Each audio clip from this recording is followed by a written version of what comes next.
ഏവൂർ തെക്ക് SRKV government LP സ്കൂളിന്റെ 109ാം വാർഷികാഘോഷവും കലാവിരുന്നും സംഘടിപ്പിച്ചു. വർണ്ണം 2K26 എന്ന പേരിലായിരുന്നു പരിപാടി സംഘടിപ്പിച്ചത്.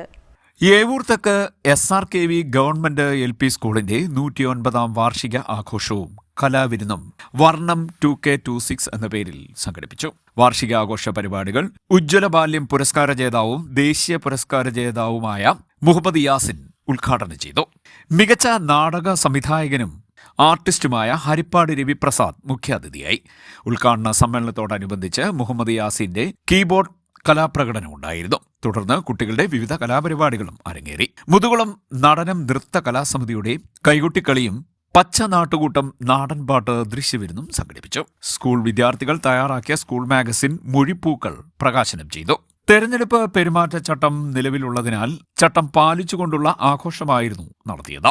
പൂർവ്വ വിദ്യാർത്ഥിയും മുൻ ഗ്രാമപഞ്ചായത്ത് അംഗവുമായ ലീല ഗോകുൽ, നിലവിലെ വാർഡംഗം എന്നിവർ പരിപാടിയിൽ എത്തിച്ചേർന്നിരുന്നു. School management committee chairman Ramjith Gopal അധ്യക്ഷനായി. SMC vice chairman Vipin Das, SMC അംഗം പ്രമോദ് കുമാർ, പൂർവ്വ വിദ്യാർത്ഥി പ്രതിനിധി Vijayamohan, mother PTA president Saraswathi, senior assistant Valsalakumari KS തുടങ്ങിയവർ സംസാരിച്ചു. School headmistress Nadeera A സ്വാഗതവും SRG കൺവീനർ സൂര്യാജി നായർ നന്ദിയും പറഞ്ഞു.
ളം